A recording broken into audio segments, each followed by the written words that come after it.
जैसे एडीएचडी एकदम ही नया टर्म्स है, मेरे लिए भी नया टर्म्स है। ऑटिज़म के बारे में जब मैंने पहली बार सुना तो आई वाज क्वाइट रिलैक्स कि हाँ कोई बीमारी होगी ये और सेम मेरे साथ हुआ था।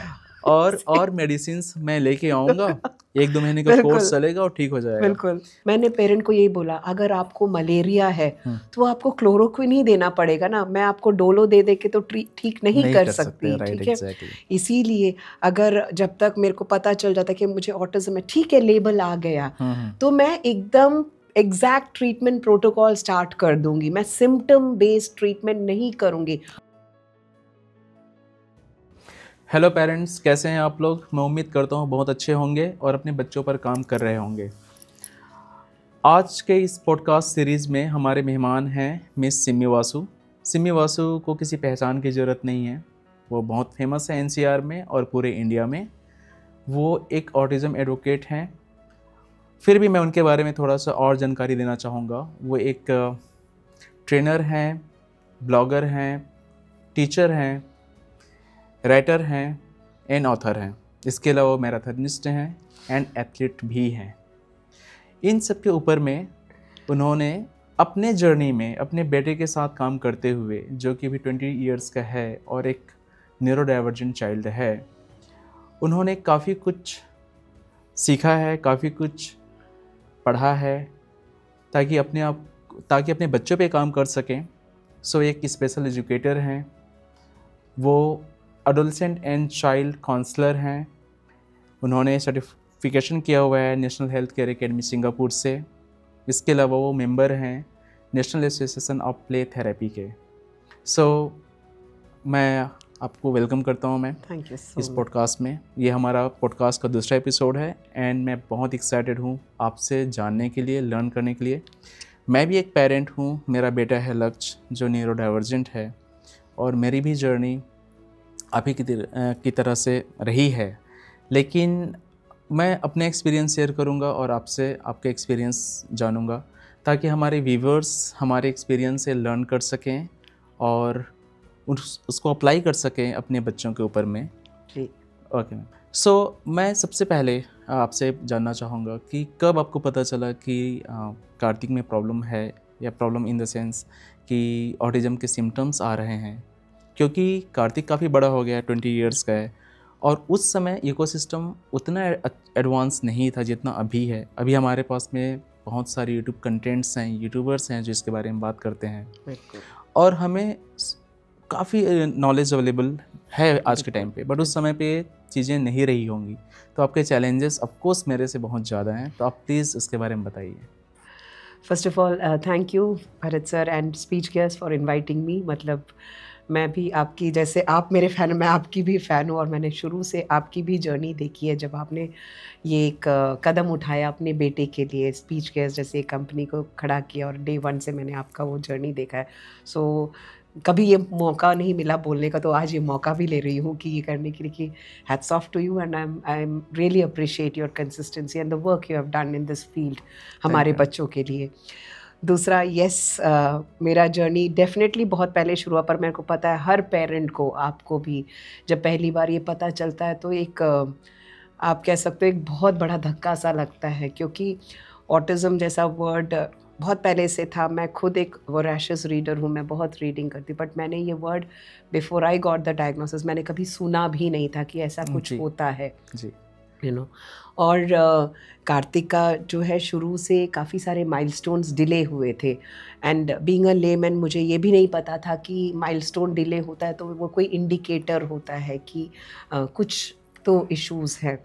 एंड हम हमेशा, अगर बच्चा थोड़ा लेट होता है तो हम कैजुअली पीडियाट्रिशियन से पूछते हैं, और पीडियाट्रिशियन भी जनरली कहते हैं, हमारे यहाँ एक होता है ना कि बॉयज़ कई चीज़ें लेट करते हैं, गर्ल्स जल्दी कर लेती हैं। और मेरी तो एल्डर डॉटर है, तो अगेन वो कोई कंपैरिजन मिला ही नहीं, उसने सब कुछ अपने टाइम से कर लिया था। इंसिडेंटली मेरी मासी हैं, वो लेडी हार्डिंग मेडिकल कॉलेज की वाइस प्रिंसिपल थी, कॉलेज ऑफ नर्सिंग की। सो वो मेडिकल बैकग्राउंड से होने के कारण उन्होंने पहली बार पॉइंट आउट किया कि बेटा ऐसे, मुझे वो दिन भी याद है कि वो जो पहली बार उन्होंने बोला था कि देखो बेटा ये ऐसे माइलस्टोन हो डिले हो रहा है ना, ये नॉर्मल नहीं है, आप किसी से कंसल्ट कर लो। तो फिर मैंने अपने एक कज़न से भी बात की थी जो कि साइकेट्रिस्ट भी हैं, तो उन्होंने भैया ने मुझे एक रेफ़र किया। हम केरला जा रहे थे, मैं मलयाली, तो केरला जा रहे थे, तो उनके एक प्रोफेसर को रेफ़र किया था और उन्होंने पहले ADHD का डायग्नोसिस दिया था। Again very ADHD new term for term, you. very new term about you should say 18 years ago. Right. तो हमसे यही बोला गया था कि आप स्कूल में डाल दीजिए ताकि जो है काफ़ी चीज़ें बच्चों से वो सीख लेता है, Right. करके सीखा Right. जाएगा। तो हमने पहले स्कूल में ही डाला और स्पीच थेरेपी स्टार्ट की Right. थी, जो हर जना हम लोग, क्योंकि एज ए लेमन हम ना सबसे पहले स्पीच को ही नोटिस Yes, करते हैं, exactly. Yes. बाकी सारे जो बच्चा पलटा नहीं या क्रॉलिंग नहीं की, Yeah, ठीक है, जो मेरे कि बेटे बहुत बड़ा milestone है। बहुत बड़ा I माइलस्टोन। mean, यदि मैं फर्स्ट क्राई के बाद में, हाँ, यदि मैं सबसे बड़ा माइलस्टोन के बारे में बात करता हूँ तो सेकंड माइलस्टोन है टीथिंग, हाँ, जिसको हम लोग इग्नोर करते देते हैं, हैं। And third one is a crawling. Crawling. So जितना रोल, जितना इम्पोर्टेंस फर्स्ट क्राई का है, उतना ही इम्पोर्टेंस टीथिंग का भी है बिल्कुल। और उतना ही इम्पोर्टेंस क्रॉलिंग का भी है। भी है। सो उसको हम लोग मिस कर जाते हैं। इनफैक्ट लक्ष्य के केस में लक्ष्य ने क्रॉलिंग की ही नहीं, कार्तिक ने भी नहीं किया, बिल्कुल नहीं किया। और ये क्रॉलिंग न करना कितनी बड़ी बात है जो हमें पता नहीं होता पता है। नहीं थी ये, और ये मिथ अभी भी है। मैं कहूँगी, मैंने कल ही एक असेसमेंट लिया था, तो मदर ने बड़े लाइट हार्टेडली हंसते बोला, मैम इसके तो सारे माइलस्टोन्स होते थे, आपको पता है इसने क्रॉलिंग ही नहीं की, सीधा इसने चलना ही शुरू कर दिया। तो हम सबको एज ए लेबर आई मतलब यही लगता है कि कितनी बड़ी बात है, मेरा बेटा कितना जल्दी चल रहा है। राइट। एक्चुअली मैं लक्ष्य का मैं शेयर करूँगा कि उसकी बुआ आई हुई थी और उसकी बुआ ने उसे एक क्रॉलर गिफ्ट किया, जो कि एक मॉडर्न क्रॉलर होता है, एक सर्कुलर फॉर्म में होता है जिसमें व्हील्स होते हैं। अब मैं उसके बारे में कमेंट नहीं करूँगा, लेकिन कि उसे लेना चाहिए नहीं लेना चाहिए, that is completely up to you, because everything is situational and you know कि फॉर एग्जांपल अभी यदि मैं अपने छोटे बेटे के बारे में, जो कि 1 साल का है, तो वो क्रॉलिंग कर चुका है ऑलरेडी। 3 मंथ्स उसने क्रॉलिंग की है, सफिशिएंट क्रॉलिंग की है। अब उसे चलने में दिक्कतें हो रही है थोड़ी सी, क्योंकि उसकी बॉडी टोन थोड़ा सा वीक है, तो उसे इनफैक्ट क्रॉलर देने की ज़रूरत है। लेकिन यदि वो क्रॉलिंग नहीं किया होता तो ऑफ कोर्स कभी भी उसे देना नहीं चाहिए। लक्ष्य के केस में वही हुआ है, जो उसने क्रॉलिंग किया नहीं और जो वॉकर पे उसको मिल गया और वॉकर पे बिठा दिया गया और सीधा उसने चलना ही स्टार्ट किया। So left and right brain का जो कोऑर्डिनेशन है वो हो नहीं पाया। और जैसे मैंने जैसे कहा, आप भी कह रहे हैं कि जितना फर्स्ट क्राई का इंपॉर्टेंस है उतना ही इंपॉर्टेंस टीथिंग का है, उतना ही इंपॉर्टेंस क्रॉलिंग का है। तो इनको पेरेंट्स को ध्यान देना चाहिए। कई बार क्या होता है कि पीडियाट्रिशियंस भी क्या करते हैं कि वो भी एक डेवलपमेंटल माइलस्टोन को ट्रैक कर रहे होते हैं और स्पीच माइलस्टोन को ट्रैक करते हैं, लेकिन उसके अलावा और भी माइलस्टोन्स होते हैं, लाइक प्रैग्मेटिक माइलस्टोन है, सेंसरी माइलस्टोन है, मोटर माइलस्टोन है। सो इन माइलस्टोन्स को नॉर्मली वो ट्रैक नहीं कर पाते हैं, जो कि ऑक्यूपेशनल थेरेपिस्ट ट्रैक करते हैं, या फिर अभी हम लोग हमारे स्पीच गियर्स में हमने SRI भी स्टार्ट किया, स्पीच गियर रिसर्च इंस्टीट्यूट, तो वहाँ पे इन सारे माइलस्टोन्स को हम ट्रैक करते हैं ताकि बच्चे का development from birth to 2 years इतना परफेक्ट हो कि ऑटिज्म वाले सिचुएशंस पे कभी आए ही मत। सिम्टम्स आने से पहले ही हम उस पर काम करने स्टार्ट करें। तो ऑफ कोर्स अभी बहुत चीज़ें अवेलेबल हो गई, अभी बहुत सारे टर्म्स पता हो गए, जैसे ADHD एकदम ही नया टर्म्स है, मेरे लिए भी नया टर्म्स है। ऑटिज़म के बारे में जब मैंने पहली बार सुना तो आई वाज क्वाइट रिलैक्स कि हाँ कोई बीमारी होगी, और सेम मेरे साथ हुआ था। और मेडिसिन्स मैं लेके आऊँगा, 1-2 महीने का कोर्स चलेगा और ठीक हो जाएगा। बिल्कुल। वो तो मुझे तब समझ में आया जब मैंने ऑटिज्म को गूगल किया, और जब गूगल करते हैं और जब पता चलता है, जब बच्चों के फेसेस सामने आते हैं, तो फिर लगता है कि ये तो बहुत बड़ा प्रॉब्लम हो गया, और फिर आपका पूरा लाइफ यू टर्न ले लेता है। मुझे याद है मैं 1 वीक तक हम लोगों ने, मतलब हस्बैंड एंड वाइफ बोथ, कि खाना नहीं खाए थे हम लोग। हमारे नेबर्स हमको खाना दे रहे थे क्योंकि हम लोग अपने सेंस में ही नहीं थे, बिल्कुल इतने ज़्यादा अफेक्टेड हुए थे कि ऐसा होता है। उसका एक और रीज़न था लेकिन उस सिचुएशन का, क्योंकि जब आप गूगल करते हैं, इनफैक्ट आपने भी गूगल किया होगा, मैंने गूगल किया, तो वहाँ पे जो सबसे पहला वर्ड जो आता है, सेंटेंस आता है, वो ये आता है कि this is a you know the social communication disorders and this conditions long for the life, irreversible and it always be there. सो जब ये सेंटेंस जब गूगल में आप रीड करते हो तो फिर आप ये मानते हो कि ये हमेशा रहने वाली चीज़ है, और तो फिर आप एक्सेप्ट कर लेते हो उस कंडीशन को। फिर आपको लगता है कि आप अपनी किस्मत को ब्लेम करने स्टार्ट करते हो कि ठीक है, अब क्या कर सकते हैं, जो हो गया सो हो गया। और फिर इसलिए हम लोग इतने ज़्यादा डिस्टर्ब थे। लेकिन वो अब समझ में आता है कि नई चीज़ें बेटर हो सकती हैं यदि अच्छे से काम हो, यदि प्रॉपर तरीके से काम हो तो बच्चे बहुत इम्प्रूव करते हैं। वो तो बाद में समझ में आया कि ऐसे बच्चे in fact sometimes they become very extraordinary. True. आप एग्जांपल्स के तौर पे एलन मस्क को जैसे देखेंगे, अब कई लोग ये कहेंगे कि नहीं एलन मस्क को नहीं रहा होगा ऑटिज्म। जब मैंने उनके फ़ोटो देखे हैं बचपन के, मुझे लगता है कि हाँ रहा होगा, दो कि माइल्ड रहा होगा लेकिन रहा होगा।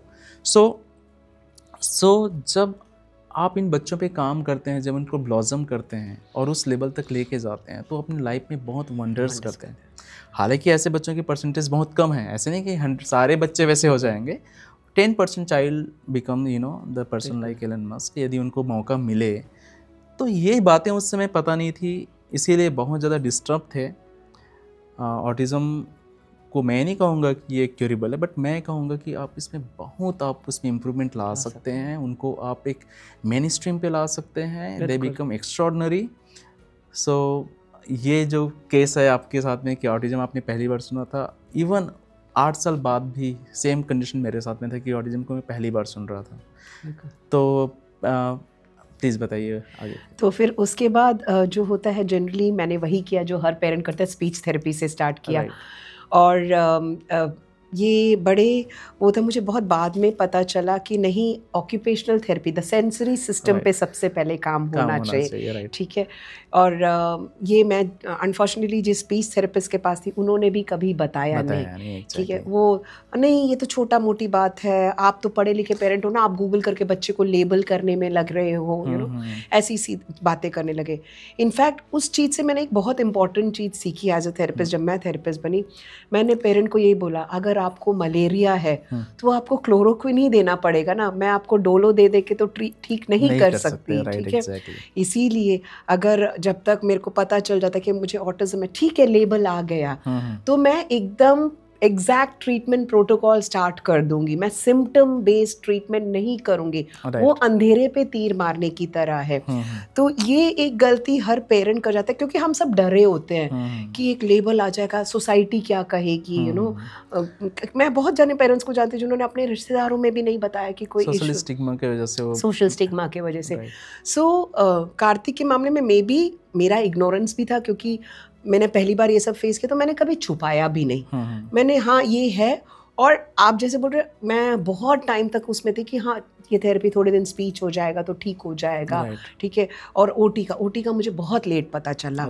वो भी मुझे अगेन अपने, I can not name the person, पर उन्होंने मुझे बहुत मतलब डांट के बोला कि तुमने, शी वॉज अब्रॉड, तो उन्होंने मुझे बोला कि तू क्यों नहीं ओटी स्टार्ट कर रही, क्योंकि उनको अपने डॉटर के सन के लिए करना पड़ा था, और वहाँ सीधा जैसे ही डायग्नोस ओटी से ही स्टार्ट हुआ था।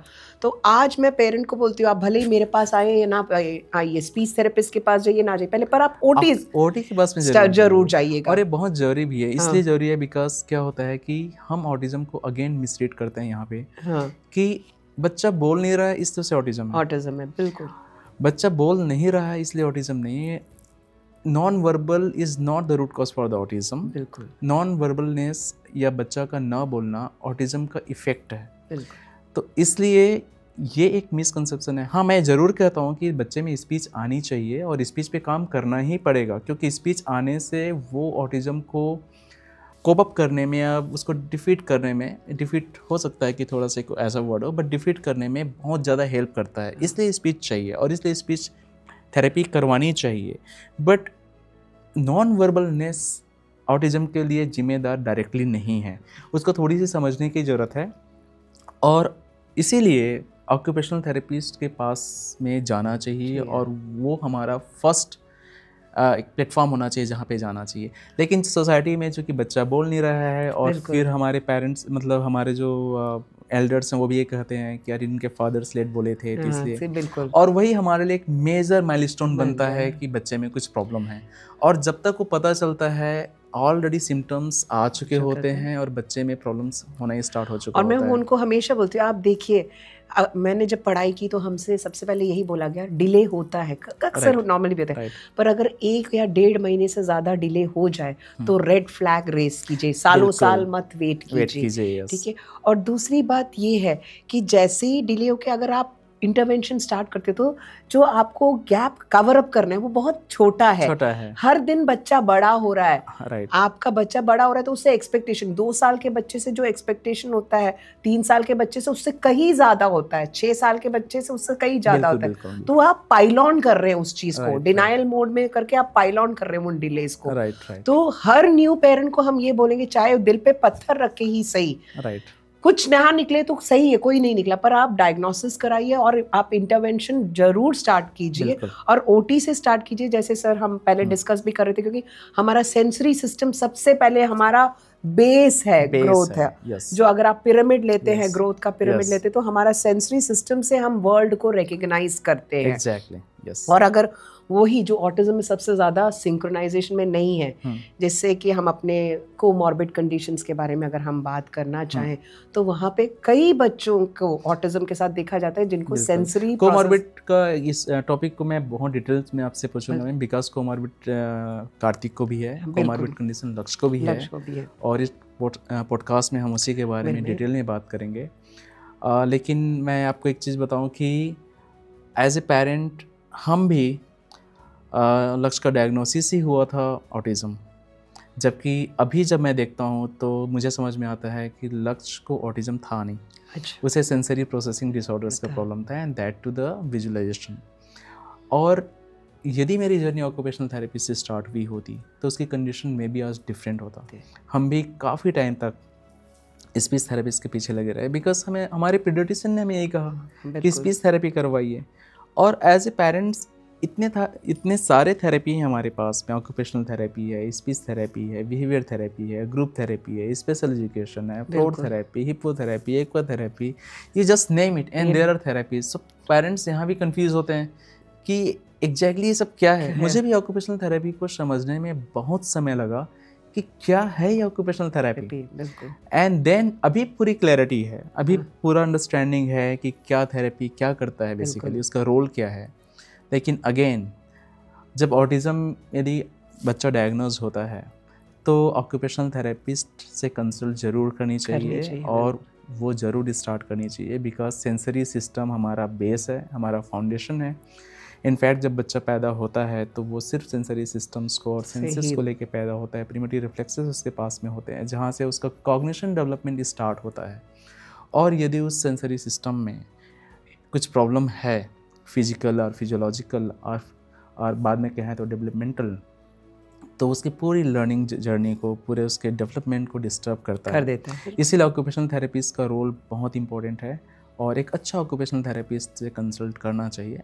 स्पीच थेरेपी भी बहुत इंपॉर्टेंट है, बिकॉज स्पीच थेरेपी बहुत हेल्प करता है बच्चे को एक्सप्रेस करने के लिए, बच्चे को अपने इमोशंस को बताने के लिए। और साथ में जब स्पीच थेरेपी, जब बच्चा बोलना स्टार्ट करता है तो बोलना का प्रोसेस काफ़ी उसमें बहुत कंसंट्रेशन की ज़रूरत पड़ती है, उसमें बच्चे को फोकस होना पड़ता है, तभी जाके वो बोल पाएगा। बिल्कुल। तो जब वो फोकस होना स्टार्ट करता है, ऐड करना चाहूँगी सर, स्पीच को हम हमेशा बोलने से ही लेते हैं, ठीक है।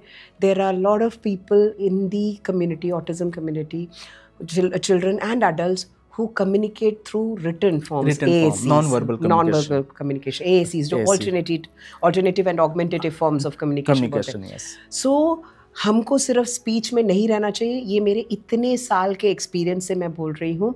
आपको कोई ना कोई पैरेलल AAC स्टार्ट करना चाहिए। बिल्कुल। क्योंकि मैं ऐसे बच्चों को जानती जो इतना प्रोफाउंडली, वो एक वर्ड बोलते नहीं है मुंह से, पर वो लिख के इतना सब कुछ बता देते हैं, सब कुछ बताते हैं। Even thoughts like that they would like to get married and the girl should be as beautiful as Madhuri Dixit या Deepika Padukone, you know, so imagine autistic, so the emotions are all there, right.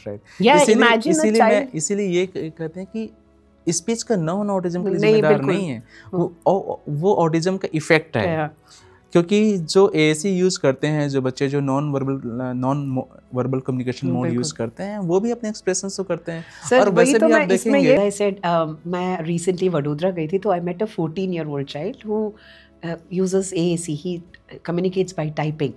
तो उसको मेरी friend, she is a language, she teachers, she herself is a mother of a child who communicates through AAC, तो वो अब दूसरे बच्चों को भी वडोदरा में सिखाती है। तो उसने उससे पूछा, हाउ वाज स्कूल टुडे? तो he said good, but did you enjoy? He said, well, school things they are teaching us things which are beneficial for us, but it is not always so, you know us better करके। So imagine the amount of thoughts which are thought coming they from are a putting person, into it, right? क्योंकि generally the concept is not speaking means no feelings, या कुछ आता ही नहीं होगा, पता ही नहीं होगा। सो मैं यही कहूँगी कि हमें स्पीच करिए, साथ साथ में कोई ना कोई AAC के साथ ही कीजिए। और इसका एक बहुत बड़ा फैक्टर ये भी है, क्योंकि AAC में ना पिक्चर वर्ड कॉम्बिनेशन होता है। Whenever I am speaking to you, you are able to visualise everything. If I say the word elephant, you can immediately visualize Right. an elephant right now. And children who have developmental delays या autism होता है, वो जब communicate करते हैं वो immediately visualize नहीं करते हैं। इनफैक्ट यदि हम न्यूरोटिपिकल लोगों की भी बात करें, बिल्कुल तो हम हर चीज़ को विजुअलाइज ही कर रहे होते हैं। बिल्कुल बिल्कुल एंड बिना विजुअलाइज के हम बात भी नहीं कर सकते। सो ये इमेजिनेशन डेवलप करना चाहिए, उससे कम्युनिकेशन डेवलप होगा। AAC पे भी जा सकते हैं हम लोग। इनफैक्ट मैं SRI में, I mean speech gears research institute में, हमने एक कोर्स लॉन्च किया है, वो SIT, that is oral sensory motor integration therapy. And उस कोर्स में हम इसी पे डिस्कस करते हैं कि जब बच्चे का कॉग्निटिव लेवल्स है और वो अपने idea and thoughts put up कर सकता है, वो AAC पे बात कर सकता है, तो फिर वो बोल क्यों नहीं रहा है? बिल्कुल। यदि उसे कोई फिजिकल प्रॉब्लम्स नहीं है बोलने के लिए, यदि सब कुछ उसका इंटैक्ट है, तब उसे बोलना ही चाहिए। और इसी चीज़ को हम लोग OSIT में कैटर करते हैं, और पूरा कोर्स इसी बात पे है कि बच्चा क्यों नहीं बोल रहा है और बच्चा कैसे बोलेगा। इसके बारे में हम बाद में बात करेंगे। लेकिन coming to the next point में, कोमॉर्बिड कंडीशंस के बारे में आप बताइए, बिकॉज कार्तिक को भी कोमॉर्बिड कंडीशन है, लक्ष्य को भी कोमॉर्बिड कंडीशन है। सो उसके बारे में डिस्कस कीजिए कि ये क्या है, क्या कंडीशंस हैं उसको, और आपने कैसे उसको हैंडल किया। ओके, इसमें सबसे पहले तो हम कोमॉर्बिड कंडीशन क्या है बता देते हैं। देखिए, ऑटिज्म एक स्पेक्ट्रम डिसऑर्डर है, हमें पता है, और उसमें जो है माइल्ड से माइल्ड केसेस हैं जिसमें बच्चा टोटली इंटीग्रेट हो गया है, मेन स्ट्रीम में भी जा रहा है, या अडल्ट है, ही स्टार्टेड वर्किंग, ठीक है, although some social communication misfits आते हैं। And then we have severe categories also, जहाँ पे they are at a care giver group, ठीक है। और वो इसलिए होता है क्योंकि कई बार कोमॉर्बिड कंडीशंस, कोमॉर्बिड मीन्स ऐसा कंडीशन जो हमारे ऑटिज्म के साथ एग्जिस्ट कर रहा है। exactly. इसमें सबसे पहले तो आप मुझसे यंगर पेरेंट है, मैं लक्ष्य के बारे में जानना चाहूँगी, तब मैं कार्तिक का बताऊँगी क्योंकि उसकी थोड़ी सी लिस्ट लंबी है कि लक्ष्य को क्या कोमॉर्बिड कंडीशंस विद ऑटिज्म आपने फेस किया। सो लक्ष्य को ऑटिज्म पता चला जब वो 2.5 साल का था। सो उसके बाद हमारी जर्नी स्टार्ट हुई, स्पीच थेरेपी स्टार्ट हुआ, बाकी ऑक्यूपेशनल थेरेपी स्टार्ट की हमने। लेकिन 2018 में मैंने देखा, जब वो ऑलमोस्ट 5 इयर्स का था एट दैट टाइम, कि उसे डायबिटिक हो गए है। और जब हम डॉक्टर के पास गए तो डॉक्टर ने कहा कि this is a type 1 diabetic, I mean अब इंसुलिन देनी पड़ेगी, बिना इंसुलिन के वो लाइफ लॉन्ग इंसुलिन चलेगा। करना चाहूँगी for a parent, new parent, आपको कैसे पता चला डायबिटीज़ है? आपने वो क्या सिम्टम्स देखे जो आपको? उस समय लक्ष्य काफ़ी जल्दी थक जाता था, बहुत ज़्यादा वो पानी पी रहा था। अच्छा। और बार बार पानी पीता था, तो हमें वो समझ में नहीं आ रहा था कि इतना ज़्यादा पानी क्यों पी रहा है, बिकॉज जितना वो पानी डिमांड करता था, जितना पीता था, वो थर्स्ट की वजह से नहीं हो सकता, थर्स्टी होने की वजह से नहीं हो सकता। तो वो हमें लग रहा था कि कुछ तो अनयूजुअल है, कुछ तो वेयर्ड्स है, क्यों इतना पानी पी रहा है। फिर एक दिन अचानक ये हुआ कि वो हाँफने लगा। तो जब वो हाँफने लगा तो फिर हम इमीडिएटली उसे डॉक्टर के पास लेके गए। मैंने अपोलो पे एडमिट करवाया उसे। तो देखिए, आई वॉज फॉर्चुनेट, वो डॉक्टर उसे ग्लूकोज का ड्रिप लगाने वाला था, क्योंकि उसे लग रहा था कि बच्चा कमज़ोर हो गया है, बच्चा लेथर्जिक फील कर रहा है, तो उसे हम एक ग्लूकोज की बोतल चढ़ा देते हैं। लेकिन कुछ क्लिक किया उसे, फिर उसने सोचा कि नहीं, पहले इसका मैं शुगर लेवल देख लेता हूँ। जब उसने शुगर लेवल चेक किया तो 528 आया उसका। फिर उसे समझ में आया कि ये तो डायबिटिक का केस है। इस कंडीशन में दिया ग्लूकोज का ड्रिप लगा दिया होता तो probably he could have not survived that situation. So फिर हमें पता चला कि उसे डायबिटिक हो गया है और वो टाइप 1 डायबिटिक है जिसमें इंसुलिन की डिपेंडेंसी लाइफ लॉन्ग रहेगी। डॉक्टर ऐसे ही कहते हैं, एलोपैथिक में तो यही कहते हैं वो, उनके हिसाब से इसका कोई इलाज नहीं है। वो अलग बात है कि जो दूसरे स्ट्रीम है, होम्योपैथी है, आयुर्वेदिक है, उसमें ये कहते हैं कि हाँ चीज़ मैनेजेबल है। लेकिन मैंने भी अपने फैमिली डॉक्टर से कंसल्ट किया और बाकी लोगों से कंसल्ट किया तो सब ने कहा कि ये लाइफ लॉन्ग रहने वाला है। तो हमें इस तरीके से पता चला। मैं डायबिटिक होने को कोमॉर्बिड इसलिए मैं कह रहा हूँ बिकॉज हमारे यहाँ कोई फैमिली हिस्ट्री नहीं है। अच्छा। ना मेरे फैमिली में कोई हिस्ट्री है डायबिटिक का, ना मेरी वाइफ के फैमिली में कोई हिस्ट्री है। अचानक से उसे डायबिटिक हुआ। फिर भी ये इस्टेब्लिश तो तब भी नहीं होता है कि ये ऑटिज्म की वजह से हुआ है, क्योंकि आप कैसे कह सकते हैं कि ऑटिज्म की वजह से, वो इंडिपेंडेंट भी हो सकता है दोनों। लेकिन अभी चूँकि मैं इस जर्नी में हूँ पिछले 8 साल से और मैं पेरेंट्स के कॉन्टेक्स्ट में रहता हूँ। अभी रिसेंटली मैंने 2 केसेस ऐसे देखे हैं जिसमें बच्चे को ऑटिज्म है और उनको डायबिटिक हुआ है। तो ये मेरे उस चीज़ को कि ये कोमॉर्बिड कंडीशन है उसको ज़्यादा स्ट्रॉन्ग बनाता है कि हाँ ये कोमॉर्बिड कंडीशन ही है, और इसके पीछे के रीजनिंग्स भी हैं कि क्यों ये कोमॉर्बिड कंडीशन है। अब उसके बारे में हम बात नहीं करेंगे क्या रीजनिंग्स हैं, बिकॉज वो मेडिकल टर्म्स हो जाते हैं और हम उसमें नहीं जाएंगे। लेकिन हमारे पास में डेटा है जिसमें बच्चे को ऑटिज्म है और टाइप 1 डायबिटिक हुआ है। लक्ष्य का भी सेम केस है और इसीलिए बहुत ज़रूरी हो जाता है कि जितना जल्दी हो सके आप बच्चे को ऑटिज्म से बाहर निकालिए, उसे एम्पावर कीजिए, उसे सेल्फ डिपेंडेंट बनाइए और उसे मेन स्ट्रीम पे लेके आइए। हम वेट नहीं कर सकते, बिल्कुल हम कंप्लेसेंट नहीं हो सकते कि अच्छा आज इतना इम्प्रूव कर गया तो आप थोड़ा सा रिलैक्स हो जाएं। मत रिलैक्स होइए आप। मैं हमेशा पेरेंट्स को कहता हूँ कि आप अपने लाइफ के 5 साल दे दीजिए, आप सब अपना लाइफ जीना छोड़ दीजिए, सब कुछ भूल जाइए। इसका मतलब ये नहीं है कि आप में इन बातों का अदरवाइज मत लीजिए। अपना लाइफ जीना भूल जाइए का मतलब, मेरा कहने का सिंपल से मतलब है कि आप अपने इंटरेस्ट को, अपने एंजॉयमेंट को आप बच्चे के इंटरेस्ट और बच्चे की एक्टिविटी के साथ में अलाइन कीजिए। आप अपने लाइफ को उस तरीके से एंजॉय कीजिए। यदि बच्चा फॉर एग्जांपल यदि बच्चे को क्रिकेट देखना पसंद है, आपको फुटबॉल देखना पसंद है, तो आप क्रिकेट देखिए, क्या फ़र्क पड़ता है। इंटरटेनमेंट तो कहीं से भी आ सकता है। तो मैं इस तरीके से कहता हूँ, लेकिन 5 साल आप डेडिकेटली बच्चे पे दीजिए, बिकॉज आप अर्ली इंटरवेंशन का जो पीरियड है उसे किसी भी पेरेंट्स को मिस नहीं करना चाहिए। सो मैंने 2 केसेस और देखे हैं लक्ष्य के अलावा जिनको ऑटिज्म है और डायबिटिक हुआ है। सो इसलिए मैं कहता हूँ कि ये ऑटिज्म का ही कोमॉर्बिड कंडीशन है। Still I am not very sure. आप बताइए कार्तिक का कोमॉर्बिड कंडीशंस क्या क्या हैं? तो कार्तिक के जो कोमॉर्बिड कंडीशंस हैं, सबसे पहले तो जो है जब वो 10 साल का हुआ, okay now that has also been notice. जब हमारे ऑटिज्म के बच्चे 10-11 जब एडोलेसेंट वाला पीरियड है वहाँ पे पहुँचते हैं तो सब में चेंजेस आते हैं सबके। आपको पता है इवन चाहे वो न्यूरोटिपिकल हो, न्यूरो डाइवर्जेंट हो, एडोलेसेंट एक टफ पीरियड है। हमारे बच्चों में कुछ परसेंटेज में, I don't have the exact data, देखा गया है कि उस टाइम पे सीजर्स आते हैं। ठीक है। सो कार्तिक को पहला सीजर 10 साल की उम्र में आया और मैंने अपनी इस जर्नी में देखा, मैंने काफ़ी बच्चों को देखा जिनको 10-11 इस एज में सीजर्स आए। मैंने भी ये केसेस देखे हैं काफ़ी जिसमें बच्चे को इस एज में सीजर्स आए हैं। बिल्कुल, क्योंकि वो हार्मोनल चेंजेस हो रहे हैं और हमारे बच्चों का ऑलरेडी ब्रेन वायरिंग डिफरेंट है। सो जब वो हार्मोनल चेंजेस होते हैं तो हमारे बच्चे कई बार नहीं ले पाते, तो वो एक सीजर के फॉर्म में मैनिफेस्ट होता है। सो कार्तिक को सीजर्स आने लगे, सेकेंड वो था। उसके अलावा जब था वो ना, he was putting on weight और उसके यहाँ पे ऐसे टायर जैसा फॉर्म होने लगा था। तो हमें लगा ज़्यादा खाता, क्योंकि वही हमारे बच्चों का इंट्रोसेप्शन सेंस में जितना मिलता है उतना खा लो होता है। तो मुझे लगा वो वेट पुट ऑन कर रहा है। उनको खत्म करने का टारगेट होता है। हाँ, वही ये पता नहीं होता है कि मैं इतने में फिनिश करूं। अरे 12 केले है तो वो 12 के 12 केले खा जाएगा, मतलब जबरदस्ती मुझे खाना पड़ता है कि केले वो ना खा जाए करके। तो इस चक्कर में मैंने जब डॉक्टर को दिखाया तो उनको शक हुआ, तो देखा तो हाइपोथायरॉयडिज्म भी निकला उसमें। And then one fine morning, मतलब एपिलेप्सी, हाइपोथायरॉयडिज्म ये सब तो चल ही रहा था। मैं कार्तिक के गले में, वो स्कूल में था, एक छोटा सा ऐसे जैसे मच्छर काट ले एक ऐसा वो आया, रेज़, ठीक है। तो हमें लगा वो, क्योंकि वो क्या करता था, जो भी इंसेक्ट्स देता है ना वो इंसेक्ट्स को बहुत टॉर्चर करता है। मैं कहती हूँ पिछले जन्म में ना वो कॉन्सेंट्रेशन कैंप में ना हिटलर को हेल्प करता था नए नए टॉर्चर चीज़ें सोचने में।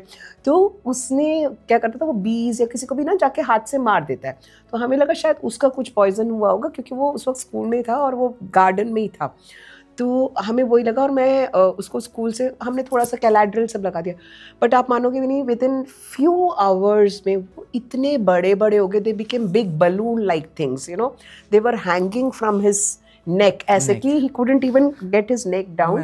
एंड यहाँ पे इतना बड़ा वो हो गया वाटर फिल बैलून जो उसके एक आई को पूरा क्लोज कर गया। एंड हम जब तक उसको हॉस्पिटल में लेके आए, वो लोग डॉक्टर्स इतना डर गए कि ये है क्या चीज़। मैंने कहा मुझे भी नहीं पता। दे थॉट कोई बर्न है, कुछ है, because it looks like water fill, but burn का भी इतना बड़ा वो नहीं होता। देन फिर he was in the ICU and तब पता चला एक ऑटो इम्यून ट्रिगर हो गया है और उसको पेम्फिगस वल्गैरिस कहते हैं। मतलब बहुत अलग सा नाम था, वो जो आनंद फिल्म में देवानंद कहते हैं ना कि बीमारी हो तो ऐसे नाम वाली हो करके। मतलब मैं अभी मजाक कर रही हूँ, हंस रही हूँ, but it was a very scary period. मतलब एंड ये एक फिर कंडीशन। उसके बाद ना ऑल्दो वो फिर रिपीट नहीं, but his skin became very sensitive. उसको अर्टिकेरिया जैसे फॉर्मेशन हो गए। खाने वाली, रेगुलर खाने वाली चीज़ भी जो है अचानक वो करते हैं, हाइव्स फॉर्म होना शुरू हो जाता है। बट अभी भी होता है? हाँ हाइव्स होते हैं, बट इतने बड़े नहीं। ये ट्वाइस ही हुआ था जब उसको ICU में करना पड़ा। 5 days I sat with him in the ICU। But अब भी वो रेगुलर चीज़ खा रहा होगा, बट सडनली वो एक बड़ा हाइव बन जाएगा, इस लेवल तक नहीं गया। बट वो पेम्फिगस वल्गैरिस वाला वो भी आया था। सो ये सारे कोमॉर्बिड कंडीशंस तो मैंने अपने लाइफ में ही एक्सपीरियंस किए। इंटेलेक्चुअल डिसेबिलिटी, हाइपोथायराइडिज्म और पेम्फिगस वल्गैरिस, ठीक है। बट हम जैसे जानते हैं attention deficit hyper active disorder, ADHD भी कई बार बच्चों को होता है, ठीक है। उसके अलावा SPD, sensory, very common for children with autism, sensory processing disorder. So generally India में everything is clumped under the autism umbrella, but it is not so. Autism can exist without any comorbid condition and autism can be there with other comorbid conditions also. So generally जैसे हम comorbid conditions की बात कर रहे हैं, तो कार्तिक के लिए जैसे मैंने बताया हाइपोथायराइडिज्म है, तो ऑब्वियसली उसको थायराइड की दवाई जाती है, डेली सुबह देना पड़ता है उसको। कभी भी वो हाइव्स आ जाते हैं, अर्टिकेरिया जैसे आ रहा है, तो हमेशा मैं एलिग्रा कैरी करती हूँ। और एपिलेप्सी का तो वो मेडिसिन खा ही रहा है। एंड अगेन इधर मैं पेरेंट्स को ये ज़रूर बोलना चाहूँगी कि कार्तिक को जैसे एपिलेप्सी 6 साल तक हुआ भी नहीं, तो न्यूरो ने जो है धीरे धीरे टेपरिंग भी शुरू कर दी थी, क्योंकि एपिलेप्सी की मेडिसिन अगर 3 साल तक नहीं होता है तो धीरे धीरे वो टेपर करना शुरू होते हैं। बट अनफॉर्चुनेटली वही कई बार हम wrong side of the statistics में आ जाते हैं। टेपर करते करते हम बेयर मिनिमम डोज में थे, तो लास्ट ईयर मतलब ऑलमोस्ट 6 साल हो गए थे, हम बेयर मिनिमम में थे कि और कम हो जाएगा, कि अचानक उसको फिर से सीजर आ गया। And then we were again back to square one. So again the whole lot of journey started. तो उससे उसका रिग्रेशन हुआ? नहीं, हर एपिलेप्सी में रिग्रेशन नहीं होता। आई वॉज फॉर्चुनेट इनफ कि ऐसा नहीं हुआ, बट आई नो चिल्ड्रन जिनको इतना रिग्रेशन हुआ है कि 10 साल का बच्चा अपना बाउल मूवमेंट्स तक खो गया जो रीडिंग लेवल पे था, जो क्लास 3 की मैं उसको पढ़ा रही थी, रीडिंग लेवल पे बुक थी, उसको अपना बाउल कंट्रोल ही नहीं हो पा रहा था। तो ये दोनों एक्सट्रीम्स दिखता है। हाँ, सो autism, many a times autism can be pure classic autism without any comorbid conditions, without any intellectual disability, or sometimes yes, we parents have to face these situations where then there are comorbid conditions and these need to be addressed. We have to be very, अगर आपका बच्चे को hyper activity बहुत ज़्यादा है, please consult your occupational therapist, ताकि वो और उसी तरह से एक्टिविटीज़ कर सके। Consult a neurologist, there is no harm, talk to them, they will advise you in a better way कि क्या करना चाहिए। So just by special education या डांट के हम उन चीज़ों को नहीं रिजॉल्व कर सकते कि बच्चा सिर्फ बिहेवियर दिखा रहा होगा। राइट। इनफैक्ट इसलिए ऑटिज़म में हर छोटी चीज़ों को एड्रेस करना बहुत ज़रूरी है, उस पर काम करना बहुत ज़रूरी है। हो सकता है कि वो सारी चीज़ें न्यूरोटिपिकल बच्चों में भी होती है। मेरा एक्सपीरियंस है कि न्यूरोटिपिकल बच्चों में भी वो बहुत सारी चीज़ें होती है, लेकिन वो मैनेज कर लेते हैं। हमें स्पेशल नीड्स में या न्यूरो डाइवर्जेंट बच्चों में इन चीज़ों पे बहुत ज़्यादा ध्यान देने की ज़रूरत है, ताकि इन सिचुएशन से बचा जा सके। So coming to the next topic ma'am, puberty के बारे में मैं बात करूँगा, बिकॉज कार्तिक का एज 20 ईयर्स हो गए हैं और वो प्यूबर्टी वाले फेज से वो गया है। और ये पेरेंट्स के लिए बहुत बड़ा कंसर्न होता है कि उसे कैसे हैंडल किया जाए, कैसे मैनेज किया जाए। काफ़ी डिफ़िकल्ट टाइम होता है पेरेंट्स के लिए। जैसे लक्ष्य अभी प्यूबर्टी की स्टेज में जस्ट जा रहा है और हमारे लिए बहुत ही कंसर्निंग फैक्ट है उसे हैंडल करना, उसके अग्रेशंस को हैंडल करना, उसके बिहेवियरल चेंजेस को मैनेज करना। तो आप अपने एक्सपीरियंस बताइए कि, और अब मेरे व्यूवर्स को बताइए, पेरेंट्स को बताइए कि कैसे आपने इसे अच्छे से हैंडल किया। देखिए, इसके लिए कोई मंत्र तो है नहीं, हम लोग we face it as it comes. But yes, puberty के टाइम पे हमारे बच्चों को भी वही सारे एग्रेशन, इनफैक्ट मुझे लगता है कार्तिक का ना प्यूबर्टी वाला स्टेज वॉज मच ईजियर। अब जब वो 20 का हो रहा है तो मुझे लगता है या तो क्योंकि वो डेवलपमेंटल डिले हुआ तो क्या वो प्यूबर्टी वाला पार्ट भी स्ट्रेच हुआ, मुझे शक हो रहा है। क्योंकि वाकई में वो जो 12, 13, 14 में था ना, तो उस टाइम पे ही वॉज मोर मैनेजेबल। उसमें इतना एग्रेशन मैंने नहीं देखा जो मैं अब देखती हूँ, इस एज में देख रही हूँ। तो कई बार मैं क्वेश्चन करती हूँ क्या वो जो प्यूबर्टी जो उस टाइम पे ना आके क्या अब आ रही है, 20 की एज में आ रही है, पर है, दिख रही है। तो फॉर गर्ल्स येस, जब वो मेंस्ट्रुअल साइकिल आने वाला होता है, I have seen children girls who go into extreme aggression, और उनको obviously cramps and all, वो पेन सब शुरू होता है।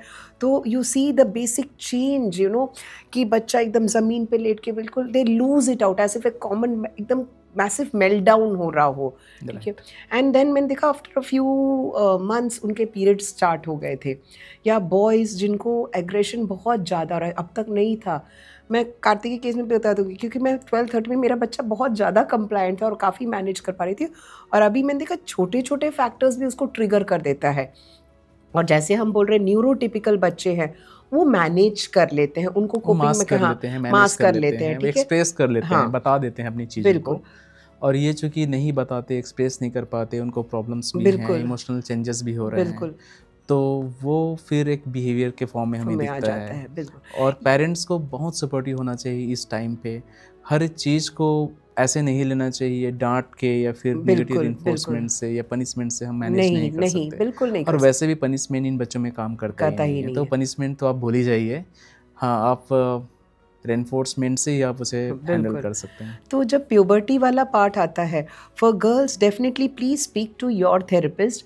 जो भी आपके ऑक्यूपेशनल थेरेपिस्ट, स्पेशल एजुकेटर्स हैं, they are trained for all these things, so how to start training for your period management. They started well before, by the age of 8, 9, they start training them कि how to manage the pads, how to put it, apply it. And for even boys also, because hormonal changes है, hair growth, ये सब शुरू होने लगता है, तो occupational therapists are trained to help in ADL.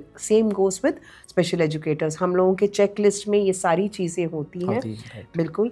And वो चेक लिस्ट लगा के हम बच्चे को जो है इसमें हेल्प कर सकते हैं। तो वो पेरेंट का एक बहुत बड़ा हाथ है। और इसमें मैं ये कहूँगी कि फादर और मदर दोनों का इक्वल हाथ है, क्योंकि बॉयज़ को after a certain age mothers नहीं हैंडल कर सकती।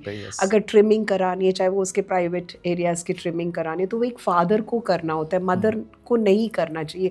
But unfortunately I see a lot of mothers doing it at this age, या बच्चे को नला रही है। तो यहाँ पे एक बहुत बड़ा हाथ होता है कि हम ना एज अ पेरेंट, हम लोग बहुत ज़्यादा एकेडमिक वाले पार्ट, चाहे वो हमारे न्यूरो डाइवर्जेंट होते हैं ना, उनमें भी हम घुस जाते हैं। हम एडीएल वाली चीज़ को भूल जाते हैं जो ये प्यूबर्टी स्टेज में हमें चाहिए। एग्जैक्टली। ठीक है, बच्चे को इंडिपेंडेंटली कपड़े कब बदलने हैं, एक बाथरूम में या बेडरूम में बंद करके ही बदलना है एंड ऑल। तो ये चीज़ें हम इस एज में आके नहीं सिखा सकते, उसको बचपन से ही सिखाना चाहिए, बचपन से ही वो सिखा के लाना चाहिए। बिल्कुल ठीक है। और क्योंकि प्यूबर्टी वाले में हमारे पास और चैलेंजेस है, हार्मोनल चेंजेस हो रहे हैं, एग्रेशन आ रहा है। तो जब मेल्ट डाउन वाला स्टेज आता है बच्चे का, उस वक्त आप उसको सरमनाइजिंग या एडवाइस वाले स्टेज में आप नहीं कर सकते। बच्चा हैज़ ऑलरेडी, मतलब वो एक दूसरे जोन में होता है। तब आप देखो उसको, आप उसकी फेवरेट से फेवरेट चीज़ भी दोगे ना, वो नहीं मानता, मतलब रेनफोर्समेंट भी काम नहीं करता, नहीं, वो एक डिफरेंट ऑरा में होता है। आई कैन सी कार्तिक में एक हाई अराउजल स्टेट आता है, एक ऑरा आता है, आईज एकदम ऐसे चमक रहे होते हैं वो जब उस वक्त का एक मेल्टडाउन या उस वक्त का जो आता है। सो उस वक्त आप क्या करते हैं, सेंसरी ओवरलोड होता है, उसको कट डाउन करते हो। आप उसको एक कामिंग कॉर्नर देते हो, आप सारे ब्राइट लाइट्स बंद कर देते हो, कामिंग सूदिंग म्यूज़िक डाल देते हो ताकि बच्चा थोड़ा सा काम डाउन हो जाए। जो बच्चे वेटेड ब्लैंकेट्स यूज़ करते हैं या रैप अराउंड करते हैं, चाहे तो आप उसको वो दे दो, आप उसको एक सेंसरी रिच माहौल में बिठा दो ताकि जो है उसका जो वो वाला स्टेज है जब वो एग्रेशन में हो रहा होता है तो वो पास हो जाए, ठीक है। And you as a parent also be careful कि आप इंजर्ड ना हो जाए, बिकॉज आई नो मदर्स इस स्टेज में जिनको फ्रैक्चर तक हो गया है, बच्चा इतना एग्रेसिव, वो जानबूझ के नहीं कर रहा है, आउट ऑफ कंट्रोल कर रहा है, बिकॉज आउट ऑफ कंट्रोल कर रहा है, बिल्कुल।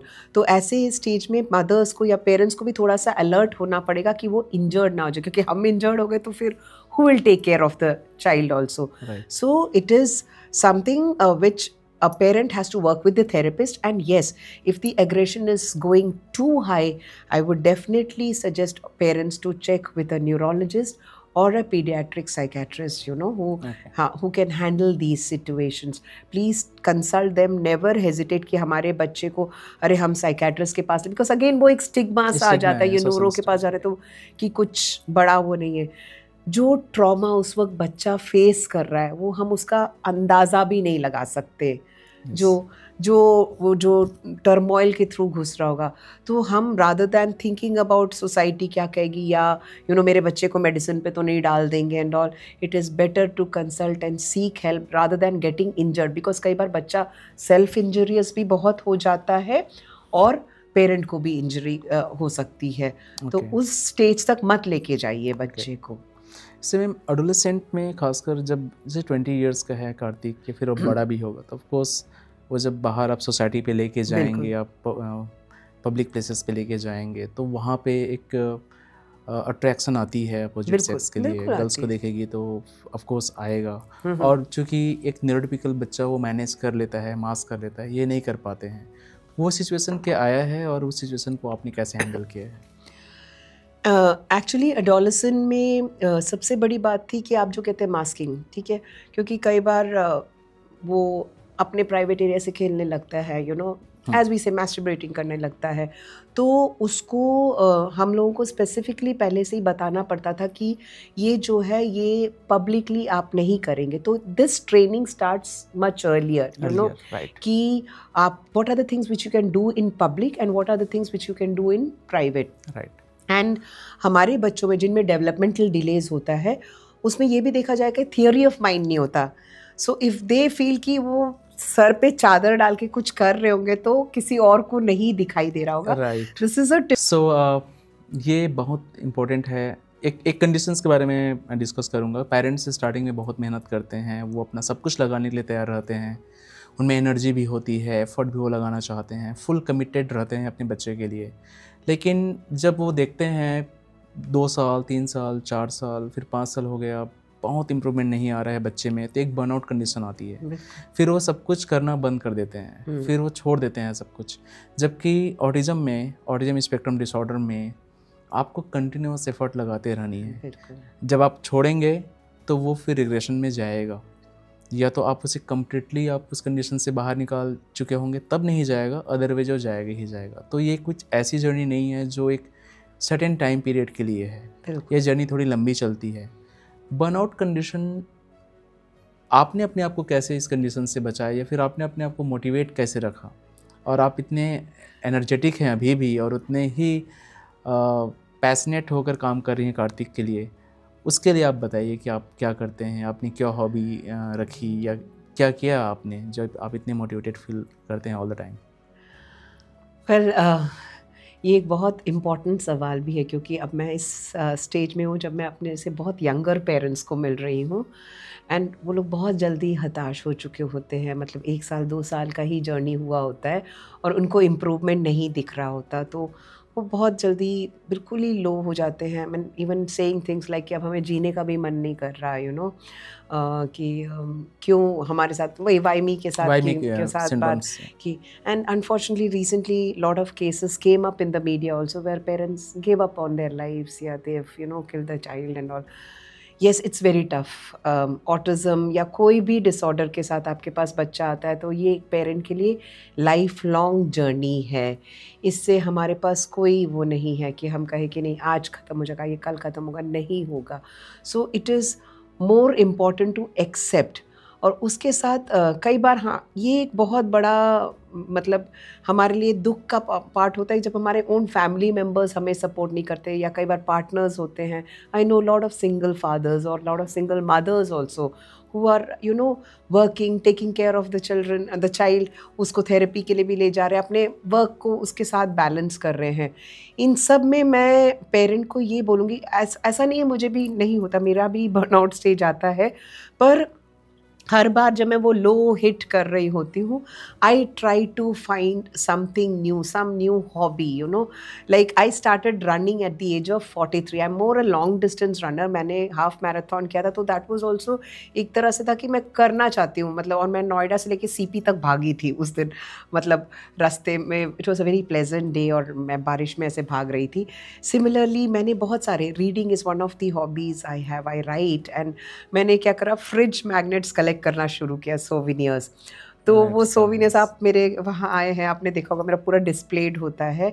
और उसके अलावा जो है, जब मैं रनिंग करती थी मुझे मेडल्स मिलते थे, तो वो मेडल मैंने जानबूझ के अपने थेरेपी रूम में ही रखे हैं। There are 71 medals right now in that 71 medals. So to motivate other parents also कि this is also possible. When I could start running at the age of 43, उससे पहले मैं स्पोर्ट्स पर्सन नहीं थी, ठीक है। That's to motivate myself I did it, and I started attending, going to दो मुझे पहले भी इंटरेस्ट था, म्यूजियम्स में जाती हूँ मैं, and I used to take Kartik also along with me, तो उस तरह से मैं उसको नेशनल आर्ट गैलरी ले गई। दिल्ली हाट एक काफ़ी जगह है जहाँ मैं जाती हूँ उसको, तो उसने बहुत सारे आर्ट फॉर्म्स को, आप पूछोगे उसका क्या फ़ायदा अगर वो वारली आर्ट और गॉन्ड आर्ट, ट्राइबल आर्ट पहचानते तो, बट उसको कुछ और नया सुनने सीखने को मिला, और उसके साथ मैंने भी सीखा।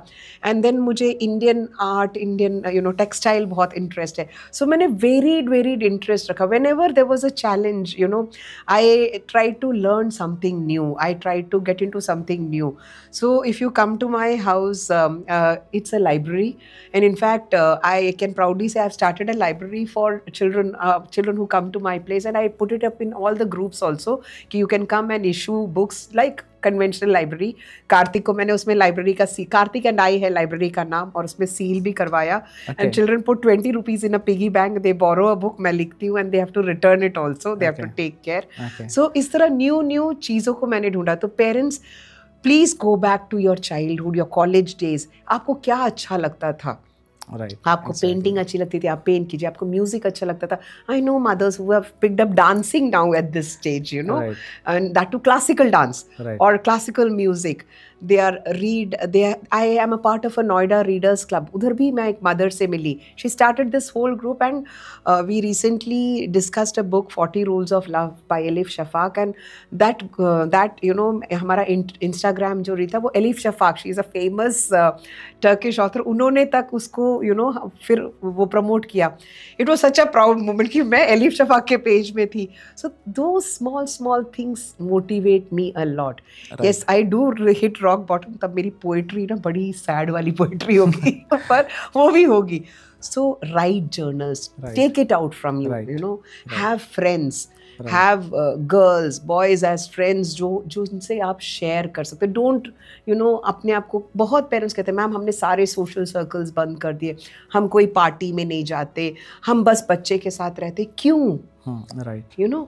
बच्चा तो विद ऑटिज्म वो तो बढ़ता जाएगा और एक दिन आपको लगेगा कि आपने पूरी ज़िंदगी में कुछ और किया ही नहीं, यही किया. असल वही एक थॉट है जो जिसकी वजह से लोग डिप्रेशन में जाते हैं और अपनी लाइफ गिव अप करते हैं कि क्या मैं इसी के लिए पैदा हुआ हूँ या हुई हूँ. लेकिन मैं यहाँ पे कहूँगा कि आप अपने इंटरेस्ट को, आप अपने एंजॉयमेंट को आप बच्चे के साथ में अलाइन कर सकते हैं. आप बच्चे के साथ में रह के, उसके साथ में प्ले करके भी वो सारी चीज़ें अचीव कर सकते हैं जो अचीव करना चाहते हैं. तो आप अपने लाइफ को उतने ही इंजॉयफुल बना सकते हैं. बिल्कुल. और सारे पेरेंट्स को करना चाहिए, उसके बारे में सोचना चाहिए और अपना एक मी टाइम भी निकालिए. बच्चे के बिना कुछ नहीं होने वाला. अगर घर में थोड़ी सी डस्टिंग नहीं हुई, घर डर्टी रह गया, कपड़े फैल गए, कोई आसमान टूट के नहीं गिरने वाला, यू नो। एंड देखिए, very unfortunate, I had a very good friend who was diagnosed with cancer, she almost recovered, उनका भी स्पेशल चाइल्ड था, यू नो। उसका कांस्टेंट वरी था, and 24/7 she used to be with the child, you know. And she passed away 2 years back, she passed away. And वो बच्चे ने, mother नहीं था, उसके बावजूद 10th में 75% मार्क्स के साथ उसने स्कोर किया। तो हमारे ना होने से भी दुनिया चलेगी, राइट, ठीक है, सब कुछ चलेगा, तो पर हम अपने आप को ऐसे बर्न आउट ना करें, राइट, ठीक है। तो और मैं तो बहुत सारे ऐसे पेरेंट्स को जानता हूँ जिनकी जो आज जिस मुकाम पे हैं, हाँ, वो उन्हीं बच्चों की वजह से हैं। बिल्कुल। फॉर एग्जांपल मैं आपकी भी बात करूं तो मैं भी, ठीक है, आपकी लाइफ को कार्तिक ने रिसेप किया है। बिल्कुल। मैं नहीं कह रहा हूं कि कार्तिक नहीं होता तो आप इस मुकाम पे नहीं होती, हो सकता है कि आप एक और अच्छे मुकाम पे होती, यू नेवर नो कि आप क्या होती है, लेकिन आप जिस मुकाम पे अभी हैं वो कार्तिक की वजह से हैं। और आपकी जो पॉपुलैरिटी है, या फिर आपको लोग जानते हैं, या फिर आपकी ह्यूमिलिटी को लोग फील करते हैं, वो कार्तिक की वजह से है। तो पेरेंट्स को इन बच्चों की वजह से बहुत कुछ मिला भी है। फॉर एग्जांपल यदि मैं अपनी बात करूं तो शायद मैं स्पीच गियर्स स्टार्ट ही नहीं करता यदि लक्ष्य का ये प्रॉब्लम नहीं होता। सो हमने अपने वीकनेसेस को स्ट्रेंथ में कन्वर्ट किया, और सारे पेरेंट्स को ये करनी चाहिए। उनको जजमेंटल नहीं होना चाहिए, और उनको सैड नहीं होना चाहिए कि हमारे साथ क्या हो गया, या फिर वाई मी, क्योंकि प्रॉब्लम्स बहुत हैं। आई मीन यदि आप न्यूरोटिपिकल, आप उन पेरेंट्स के बारे में सोचिए जिनको बच्चे नहीं होते, तो वो क्या प्रे करते हैं गॉड से? वो ये प्रे करते हैं कि हमें कैसे भी एक बच्चा दे दो, बिल्कुल, क्योंकि उनकी प्रॉब्लम्स कितनी बड़ी है। क्योंकि उनको अपने आज के सोसाइटी में बात करें तो उनको अपनी मर्दानगी पे डाउट होता है, right? This is not the right word, but ये होता है, इसलिए उनकी पेन बड़ी है। तो क्या प्रे करते हैं कि हमें कैसे ही बच्चे दे दो, एटलीस्ट वी हैव वन। तो हमें इसको सेलिब्रेट करनी चाहिए, अपने वीकनेसेस को स्ट्रेंथ में कन्वर्ट करना चाहिए, अपने इंटरेस्ट उनके साथ में अलाइन करना चाहिए ताकि बर्नआउट कंडीशन ना आए। और ये बच्चे भी बहुत कुछ कर रहे हैं, जैसे कोई मॉडलिंग कर रहा है, कोई रैम्प वॉक कर रहा है, किसी का, कई लोग शेफ्स हैं जिनका, हाँ, कई लोग शेफ्स हैं, कई लोग बेकरी के शॉप्स रन कर रहे हैं, कई लोग पेंटिंग करते हैं। सो ऐसा नहीं है कि लाइफ ख़त्म हो गई, ये भी एक लाइफ है। जैसे गार्डन में अलग अलग तरीके के फूल होते हैं, वैसा ही है, और हमें उसी तरीके से लेना चाहिए, अपनी लाइफ भी जीनी चाहिए, और बच्चे को हर जगह पे लेके जानी चाहिए। यदि उस कंडीशन में है, एक्सपोजर देनी चाहिए ज़्यादा से ज़्यादा। कई पेरेंट्स ये सोचते हैं कि वो घर पे रखते हैं ऑल द टाइम, और सोचते हैं कि अचानक से बच्चा ठीक हो जाएगा। कैसे होगा? यदि एज अप्रोप्रिएट वो काम नहीं कर रहा होगा, यदि आप उसे एक्सपोजर नहीं देंगे सोसाइटी के डर से, तो उसे एक्सपोजर कैसे मिलेगा? जैसे कई बार ऐसा होता है कि लक्ष्य के केस में, कि लक्ष्य थोड़ा सा अनप्रेडिक्टेबल बिहेवियर दिखाता है, तो हम हमेशा डरे होते हैं कि यार वो बाहर अकेले खेल रहा है, कहीं कुछ कर ना दे, वो डर हमेशा रहता है। उसके बावजूद भी हम उसे छोड़ते हैं, क्योंकि यदि हम उस कंडीशंस को उसे देंगे नहीं, उस एनवायरनमेंट में उसे रखेंगे नहीं, तो उसको लर्निंग कहाँ से आएगी? अभी एक रिसेंट मैं एक टूर पे गया, आई मीन एक वेकेशन पे था मैं, तो वहाँ पे हमने उसे बोला कि ठीक है तुम जाओ स्विमिंग करके आओ, ये तुम्हारा रूम है, यहाँ पे तुम्हें आना है। तो वो स्विमिंग किया और वो आया। एक डर तो होता है कि कुछ ऐसे चीज़ें ना कर दे जो किसी को हार्म कर दे, लेकिन आप इस डर में कब तक आप रहेंगे? और जब तक आप कॉन्फिडेंस नहीं दिखाएंगे तो वो फिर इंडिपेंडेंट कभी बनेगा नहीं। तो आपको हर पेरेंट्स को थोड़ा थोड़ा स्टेप्स तो लेना पड़ेगा। और मैं एक और बात कहना चाहूँगा कि सारे पेरेंट्स को कनेक्टेड होने चाहिए, और एक दूसरे की प्रॉब्लम्स को फील करना चाहिए, शेयर करना चाहिए। ये भी मैं बहुत मिसिंग देखता हूँ पेरेंट्स में। हाँ बिल्कुल, ठीक है। वो एक्चुअली मैंने भी देखा है कि हमारे इसमें भी ना, जो हाई फंक्शनिंग बच्चा होगा तो उनके पेरेंट्स चाहेंगे कि लो फंक्शनिंग के साथ मेरा बच्चा मिंगल ना करे, कहीं कोई बिहेवियर ना ले। हमको ये कंपैशन तो रखना ही पड़ेगा, क्योंकि अगर हम अपने में डिवीजन ले आएंगे तो हम सोसाइटी से कहाँ से एक्सेप्टेंस एक्सपेक्ट कर रहे हैं, है ना? क्योंकि हम ही डिस्क्रिमिनेट कर रहे हैं, नहीं मेरे बच्चे का तो। और ये मैंने बहुत ज़्यादा देखा है पेरेंट्स में। मैंने एक सिंड्रोम देखा है, मैं से सिंड्रोम ही कहूँगा काइंड ऑफ, कि उन्हें लगता है कि उनका बच्चा बाकी से बेटर है। बिल्कुल। जबकि ये नहीं है। ठीक है, उनके बच्चे में प्रॉब्लम है और उतना ही है, लेकिन हर पेरेंट्स को लगता है कि मेरा बेटा तो बेटर है उनसे और इसलिए ये अलग है और इसे मिंगल नहीं करना चाहिए। बिल्कुल। और हम फिर एक दूसरे का हेल्प नहीं करते, एक दूसरे के साथ में कोऑपरेशन नहीं करते ये, और इससे बहुत नुकसान होता है हमें वही हम राइट्स के लिए लड़ रहे हैं, गवर्नमेंट से भी हम कितने राइट्स के लिए हम लोग लड़ रहे हैं ना, कि हमारे बच्चे को हर स्कूल एक्सेप्ट करे, जबकि नहीं करे। कार्तिक को कोई मतलब अच्छे स्कूल्स ने ही निकाल दिया था कि नहीं कर पाएगा, तो हम उनसे कैसे इंक्लूजन एक्सपेक्ट कर सकते हैं जब हम अपने ही आपस में ये डिस्क्रिमिनेशन कर रहे हैं। तो ये आपने बहुत अच्छी बात कही कि हर जगह बच्चे को लेके जाना चाहिए, क्योंकि कार्तिक ऑलमोस्ट 6 फीट टॉल है, वो भी कभी कभी एकदम अनप्रेडिक्टेबल हो जाता है। तो मुझे डर लगा रहता है, क्योंकि 6 फुट का आदमी अगर अनप्रेडिक्टेबली करेगा तो लोग डर जाएंगे। वो होता है ना कि कहीं किसी को हार्म ना कर दे एंड ऑल। पर मैं उस डर से भी घर पे नहीं बैठी, मैं पहले से ही डिक्लेयर कर देती हूँ जहाँ पे जा रही थी कि मेरे जो साथ है वो स्पेशल नीड्स वाला बच्चा ही है, मतलब अडल्ट है, स्पेशल नीड्स वाला है, और मैं हैंडल कर लूँगी जो भी होगा, मैं हैंडल करूँगी। पर मैं ये जरूर ध्यान रखती हूँ कि मैं उस वक्त ऐसा कुछ ना करूँ जो उसको और हाई अराउजल स्टेट में ले जाए। एग्जैक्टली। क्योंकि अगर मैंने उसको डांटा, मैंने नोटिस किया, अगर मैंने उसको डांटा या कुछ किया या आंखें दिखाई, तो क्या होता है वो और हाई हो जाता है। और वो फिर और लोगों को इकट्ठा करने की कोशिश करता है, जोर जोर की बोलता है, तब मैं टोन डाउन हो जाती हूँ। तो एज अ पेरेंट हमारे लिए ये बहुत टफ है। हम बोल रहे हैं, पर उस वक्त दिल ऐसे ना धुक कर रहा होता है कि कुछ और ना हो जाए, specially airport security check and उस जगह पे, फ्लाइट में, क्योंकि ऐसे भी इंसिडेंट्स हुए ना कि फ्लाइट से वो लोग एकदम डिप्लेन कर देंगे आपको इस तरह से। तो मैं उस वक्त बहुत अलर्ट रहती हूँ कि मैं ऐसा कुछ ना करूँ कि उसको और अराउजल हो जाए। तो parents carry things with you which you think can calm down your child. उस वक्त सर्मनाइजिंग और मतलब उसको डांटने वाटने मत जाना कहीं, क्योंकि बच्चा अगर आपे से बाहर हो जाए तो वो फिर ऑब्वियसली नॉर्मल जनता फिर उसको एज अ सिक्योरिटी थ्रेट की तरह लेके। और मैंने ये चीज़ भी देखा है मैम कि यदि आप बच्चे को एक्सपोजर देते हैं और वो पब्लिक प्लेस पे होता है, बिल्कुल, तो वो भी उतना ही अवेयर होता है। बिल्कुल, हाँ, बिल्कुल। वो भी, उसको भी गिल्ट कॉन्शियस होता है, उसको भी समझ में आता है कि मुझे इस जगह पे ये नहीं करनी है। तो हमसे ज़्यादा कंसर्न तो खुद भी रहता है। बिल्कुल। तो इसलिए हमें उस पर कॉन्फिडेंस रखनी चाहिए और ज़्यादा से ज़्यादा एक्सपोजर देना चाहिए। सोसाइटी इस बात को समझे चाहे मत समझे, ये उनका प्रॉब्लम है, ये हमारा प्रॉब्लम नहीं है। बिल्कुल। और हमें बिना एक्सपोजर दिए हम ऑल ऑफ ए सडन ये उम्मीद करें कि सब कुछ ठीक हो जाएगा, तो कुछ भी ठीक होने वाला नहीं है। आप एक्सपोजर से ही चीज़ों को ठीक कर सकते हैं। तो ये बात सही है।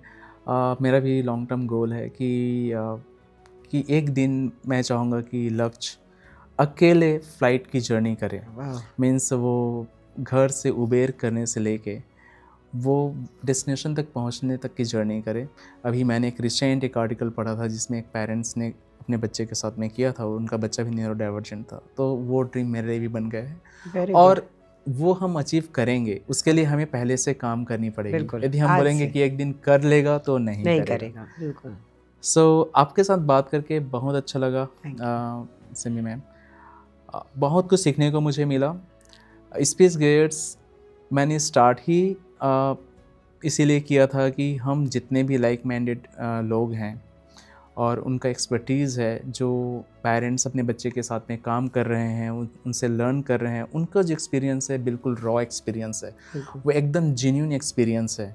और उन्हीं एक्सपीरियंसेस को एक्सपर्ट्स के साथ में कंबाइन करके हम स्पेस गियर्स में नए नए टूल्स डिज़ाइन करते हैं, नए नए असेसमेंट प्रोग्राम्स डेवलप कर रहे हैं, नए नए हम रिसर्च कर रहे हैं, ताकि हम इस सोसाइटी को और इस प्रॉब्लम्स को हम एड्रेस कर सकें और जो पेरेंट्स इस प्रॉब्लम से गुजर रहे हैं उनको हेल्प कर सकें। Thank you very much. लेकिन जाने से पहले मैं एक चीज़ ज़रूर आपसे मैं पूछूंगा कि आप पेरेंट्स को क्या मैसेज देना चाहते हैं, पेरेंट्स को कुछ कहना चाहते हैं, या फिर आपके लाइफ में कुछ ऐसे इंसिडेंट हुए हैं जो आप शेयर करना चाहते हो, तो आप ज़रूर शेयर कीजिए। मैं पेरेंट को यही बोलना चाहूँगी कि देखिए ये एक जर्नी है, हमने चूज़ नहीं की थी, ये हमारे पास आ गई है, ठीक है। डेफिनेटली बहुत ही डिफ़िकल्ट जर्नी भी है, पर उसको हम किस तरह से लेते हैं, ठीक है, वो बहुत मैटर करता है। बर्नआउट स्टेज आएगा, पर गिर के भी उठना, उसी को ज़िंदगी कहते हैं। मैं रिसेंटली भी I went through very very tough times, but उसके बावजूद भी we know we don't have an option because there is a person who is looking up at us, you know, all the time. वो हम ही उसकी दुनिया है पूरी। जी। तो हमको जो है हार नहीं मानना, और अगर हम गिर भी रहे हैं तो कोई बात नहीं, थोड़ी सी मिट्टी मिट्टी पोंछेंगे और उठ के फिर से खड़े हो जाएंगे और आगे बढ़ते रहेंगे। एंड उसमें मैंने आपको भी देखा है। मैंने कहा ना, मैं ये मौका ज़रूर कभी नहीं छोड़ना चाहूँगी, क्योंकि स्पीच गेस्ट को मैं शुरू से देख रही हूँ। आपने जब पहली बार आप मेरे साथ स्कूल में मिलने आए थे, तब से लेके मैं आज तक ये आपका मैंने वो ग्रोथ देखा है। तो अगर हम पेरेंट्स चाहें तो हम लोग बहुत आगे तक ला सकते हैं, और वाकई में हम चेंजेस ला सकते हैं, क्योंकि हम लोग फर्स्ट हैंड इस चीज़ को एक्सपीरियंस कर रहे हैं। बिल्कुल बिल्कुल। बल्कि इनफैक्ट इसको मैं ऐसे अपॉर्चुनिटी लूँगा स्पीच गियर्स के बारे में थोड़ा सा बात करने के लिए। लोगों को ये लगता है कि पेरेंट्स ने स्टार्ट किया है तो कुछ भी कर दिया होगा, ऐसा नहीं है। इसका आइडिया 2016 में आया था, और 2016 से लेके 2021 तक हम लोगों ने कंसिस्टेंटली इस पे रिसर्च किया, रॉ मटेरियल्स पे रिसर्च किया, इंजीनियरिंग पे रिसर्च किया। चूँकि मैं इंजीनियरिंग बैकग्राउंड से हूँ और मुझे काफ़ी एक्सपीरियंस है, 18 ईयर्स का एक्सपीरियंस है इंजीनियरिंग का। तो हर चीज़ हमने ऐसे ही नहीं बना दी है, उसके पीछे का एक लॉजिक है, हर चीज़ वैलिडेट है। उसके बाद ही हमने इस प्रोडक्ट्स को, या हमारे जो भी प्रोडक्ट्स हैं उसको मार्केट में लेके आए। इनफैक्ट लक्ष्य को जो स्पीच आया, लक्ष्य जो बोलना ही स्टार्ट किया, वो हमारे ही टूल से किया है। इनफैक्ट मैंने 6 महीने तक उस टूल्स को यूज़ किया, स्पेशल किट को लक्ष्य पे। जब लक्ष्य को इको आ गया, जब लक्ष्य ने बोलना ही स्टार्ट किया, उसके बाद में हमने उस प्रोडक्ट को लॉन्च किया, और उससे मुझे बहुत कॉन्फिडेंस आया कि एक्चुअली ये काम करता है, it works. So her cheese logical है। इसे हम और भी ज़्यादा लॉजिकल और भी ज़्यादा रिलेवेंट बनाने के लिए हमारे पास में एक्सपर्ट्स का टीम है, और हम जितने भी टॉप क्लास थेरेपिस्ट हैं, डॉक्टर्स हैं, उनको हम अपने स्पीच गियर्स में लेके आते हैं, ताकि हम बेस्ट से बेस्ट दे सकें। और इंडिया में नॉलेज पूल की कमी नहीं है, हमारी नॉलेज पूल वेस्ट वर्ल्ड से कम नहीं है किसी भी हालत में। हम फ़र्क इतना है कि वो डॉक्यूमेंट करते हैं, हम डॉक्यूमेंट नहीं करते। ये बीड़ा, ये जिम्मेदारी स्पीच गियर्स ने लिया हुआ है, और मैं जितने भी प्रोफेशनल्स हैं उनको भी इनवाइट करता हूँ, इनफैक्ट पेरेंट्स को भी इनवाइट करता हूँ कि आप ज्वाइन कीजिए, आप अपने एक्सपीरियंस शेयर कीजिए, ब्लॉग्स लिखिए, आप गेम्स बनाइए, और हम उसे डेफिनेटली वेलकम करेंगे, और हम आपको अपने पार्ट हिस्सा बनाने के लिए वेलकम करेंगे। So thank you so much Simi ma'am, and आपसे हमारी मुलाकात और भी होती रहेगी, क्योंकि आपसे मुझे बहुत सीखने को मिलता है, और मैं बहुत मोटिवेट होता हूँ आपको देखकर।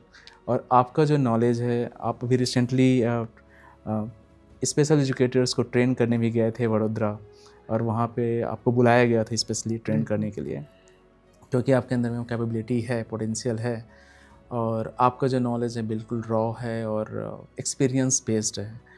So thank you so much viewers. हम लोग नेक्स्ट पॉडकास्ट में किसी नए मेहमान के साथ में मिलेंगे आपसे, और ऑटिज़म के दूसरे पहलुओं के बारे में बात करेंगे, ताकि आपको आप अपने बच्चों पे सही ढंग से काम करते रहें। Thank you so much. Thank you.